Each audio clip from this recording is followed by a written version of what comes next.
मेरे प्रियो, यदि आप मसीह विश्वासी हैं तो एक विश्वासी के लिए बहुत ही इंपॉर्टेंट है, बहुत ही ज़रूरी है कि आप आत्मा के अनुसार चलें। मेरे प्रियो, जब आप परमेश्वर की आत्मा के अनुसार चलते हैं तो परमेश्वर का आत्मा जीवन के हर क्षेत्र में आपकी अगुवाई करता है।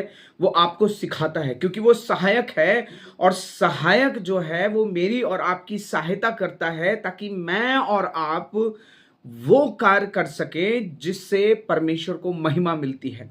मेरी प्रो, कई बार जब हम प्रार्थना करते हैं तो उस प्रार्थना में मेरे और आपके पास वर्ड्स बड़े लिमिटेड होते हैं। हमें नहीं पता होता कि किस रीति से प्रार्थना करना है या किन विषयों के लिए प्रार्थना करना है। लेकिन जब आप परमेश्वर की आत्मा की अगुवाई में चलेंगे और परमेश्वर की आत्मा को यू विल गिव परमिशन, आप अलाउ करेंगे अपने जीवन के अंदर कार्य करने के लिए, तो परमेश्वर का पवित्र आत्मा आपको सिखाना शुरू करेगा।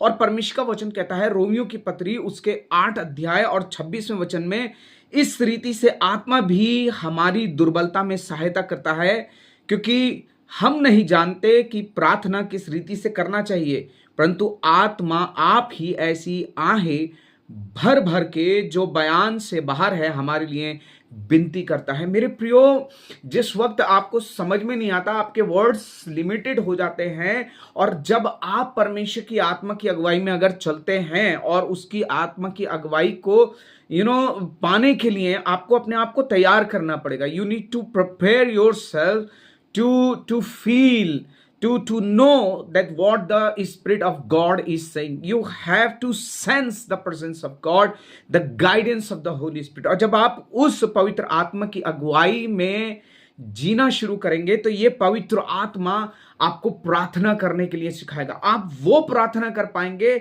जो ना सिर्फ शाब्दिक है, आप वो प्रार्थना करेंगे मेरे प्रियो जो परमेश्वर को भाती है।